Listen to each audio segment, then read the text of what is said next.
ஒரு பக்கம் பார்த்தீங்க அப்படின்னா, இந்த ஸ்னேகா வந்து நம்ம சிவா மேல இப்படிப்பட்ட ஒரு பழிய வந்து தூக்கி போட்டிருப்பா. அத நிரூபிக்கணும் அப்படிங்கிறதுக்காக சிந்துவும் பார்த்தீங்கன்னா முடிவெடுத்திருப்பாங்க. ஸோ சிவா கிட்ட சொல்லுவாங்க, "நீ கவலைப்படாத டாக்டரே. நான் இருக்கிற வரைக்கும் நிச்சயமா வந்து உன்னை இந்த மாதிரி ஒரு அசிங்கத்தில கொண்டு போய் விட மாட்டேன்.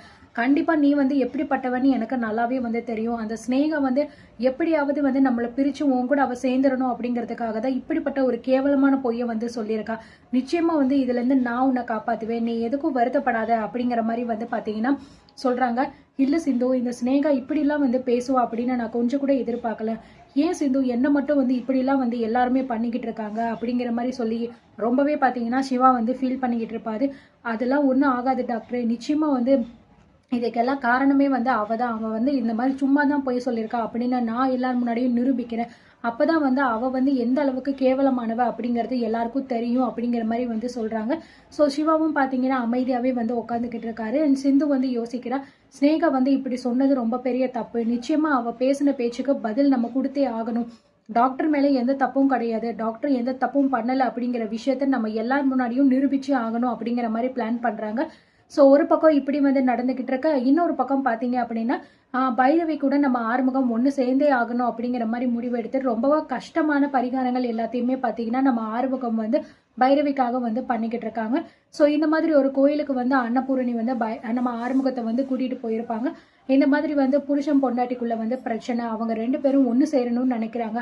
ஆனால் வந்து பொண்டாட்டி பார்த்தீங்க அப்படின்னா ரொம்பவே கோவத்தில் இருக்காங்க. நாங்கள் 2 பேரும் ஒன்று சேரணும் அப்படிங்கிற மாதிரி சொல்லிட்டு, ஸோ அந்த ஐயர் பார்த்தீங்கன்னா ஒரு சில பரிகாரங்கள் இது எல்லாமே நீ வந்து முழு மனசோட பண்ண அப்படின்னா நிச்சயமா அந்த கடவுள் உனக்கு துணையா இருப்பாருப்பா.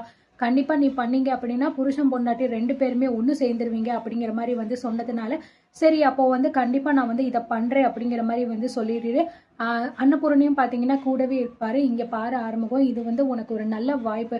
பைரவி கூட நீங்க சேர்ந்து வாழணும் அப்படின்னு நினைச்சீங்க அப்படின்னா இந்த பரிகாரத்தை எல்லாமே நீ பண்ணி தான் ஆறுமுகம் ஆகணும். இது கொஞ்சம் கஷ்டமான பரிகாரம். இது ஐயர் வந்து சொல்வாரு, இது கொஞ்சம் கஷ்டமான பரிகாரம். உங்களால இதெல்லாம் பண்ண முடியுமா அப்படின்னு நீங்க பாத்துக்கோங்க அப்படிங்கிற மாதிரி சொல்லும்போது, என் பைரவி எனக்கு வேணும். அவளுக்காக நான் என்ன வேணாலும் செய்வேன். இதெல்லாம் எனக்கு ஒரு விஷயமே இல்லை ஐயரே. நீங்க என்ன பண்ணணுமோ அதை சொல்லுங்க, நான் பண்றேன் அப்படிங்கிற மாதிரி நம்ம ஆறுமுகமும் பாத்தீங்கன்னா சொல்லிடுவாரு. ஸோ ஐயர் சொல்றத ஒவ்வொரு விஷயமா பாத்தீங்கன்னா நம்ம ஆறுமுகம் ரொம்பவே கஷ்டப்பட்டு பாத்தீங்கன்னா எல்லா பரிகாரங்களையுமே வந்து பண்ணிக்கிட்டு இருப்பாரு. அண்ட் பைரவி மேல அவ்வளவு தூரம் பாத்தீங்கன்னா பாசம் வச்சிருப்பாரு. தன்னை விட்டு அவள் பிரிஞ்சிடவே கூடாது, என் கூடவே அவள் இருக்கணும் அப்படிங்கிற மாதிரி வந்து பார்த்தீங்கன்னா நம்ம ஆறுமுகம் வந்து பண்ணிக்கிட்டு இருப்பாரு. அண்ட் ஒவ்வொரு விஷயத்தையுமே நம்ம அன்னபூரணி கூடவே இருந்து பண்ணிக்கிட்டு இருப்பாங்க. ஸோ ஆறுமுகம் வந்து பைரவிக்காக இவ்வளோ தூரம் வந்து கஷ்டப்பட்டு பண்ணிக்கிட்டு இருக்கானே அப்படிங்கிற மாதிரி வந்து பண்ணிக்கிட்டு இருப்பாங்க. அண்ட் கரெக்டாக வந்து அதே நேரத்தில் அந்த மாதிரி பரிகாரம் படுற அதே நேரத்தில் பார்த்தீங்கன்னா நம்ம பைரவியுமே வந்து அங்கே கோயிலில் வந்து வர்றாங்க. ஸோ ஆறுமுகம் வந்து இந்த மாதிரி ரொம்பவே கஷ்டப்பட்டு எல்லா பரிகாரங்களையுமே பண்ணிக்கிட்டு இருக்கிறத நம்ம பைரவியுமே வந்து பார்க்குறாங்க. பார்த்துட்டு பைரவி ரொம்பவே வந்து ஃபீல் பண்ணிக்கிட்டு இருக்காங்க. ஆறுமுகம் எதுக்காக இப்படிலாம் வந்து பண்ணணும், இந்த மாதிரி வந்து என்னை வந்து சஞ்சய் கூட வச்சு தப்பாக பேசிட்டு இங்கே வந்து என்னன்னா நல்லவ மாதிரி வேஷம் போட்டுக்கிட்டு இருக்கானா அப்படிங்கிற மாதிரியும் பார்த்தீங்கன்னா பைரவிக்கு ஒரு பக்கம் தோணுது. இன்னொரு பக்கம் வந்து நமக்காக வந்து இவ்வளோ கஷ்டமான வேண்டுதல் எல்லாம் பண்ணிக்கிட்டு இருக்கானே ஆறுமுகம் அப்படிங்கிற மாதிரி இன்னொரு பக்கமும் பைரவிக்கு வந்து தோணுது. ஸோ கொஞ்சமாவது நம்ம ஆறுமுகத்தை மன்னிச்சு நம்ம பைரவி வந்து புருஷனாக வந்து ஏற்றுக்கிட்டாங்க அப்படின்னா ரொம்ப நல்லா இருக்கும். ஏன்னா ஆல்ரெடி வந்து பைரவியோட அப்பா வந்து பைரவி கிட்ட ரொம்பவே வந்து மனசில் வந்து உருகி காலெல்லாம் விழுந்து மன்னிப்பெல்லாம் கேட்டுட்டு பைரவி வந்து பார்த்தீங்கன்னா ஆறுமுகத்தை கூட சேர்ந்து வாழுமா, அவர் ரொம்ப நல்லவர் அப்படிங்கிற மாதிரிலாம் வந்து சொல்லியிருப்பாங்க. ஆனால் பைரவி எதுவுமே வந்து கேட்காம ரொம்பவே அடமெண்ட்டாக இருப்பாங்க. என்னால் அவன் கூட சேர்ந்துலாம் வாழ முடியாது அப்படின்னு ரொம்பவே பார்த்தீங்கன்னா ஸ்ட்ரிக்டாக வந்து சொல்லியிருப்பாங்க. இதுக்கு ஒரே விஷயம் என்ன அப்படின்னா சஞ்சய் எப்படிப்பட்ட ஆளு, சஞ்சய் எந்த அளவுக்கு கெட்டவன் அப்படிங்கறத வந்து நம்ம பைரவிக்கு நிரூபிச்சாலே போதும். ஆட்டோமேட்டிக்கா பாத்தீங்கன்னா ஆறுமுகத்தை அவங்க வந்து அக்செப்ட் பண்ணிப்பாங்க. ஸோ ஒரு பக்கம் பாத்தீங்கன்னா ஆறுமுகம் இந்த மாதிரி வந்து தாலி கட்டிட்டா அப்படிங்கிற கோவம் இருந்தாலுமே ஆறுமுகம் வந்து ரொம்ப நல்லவன் அப்படிங்கிற மாதிரி ஒரு கேரக்டர் பாத்தீங்கன்னா அவங்க மனசுக்குள்ள இருக்கு.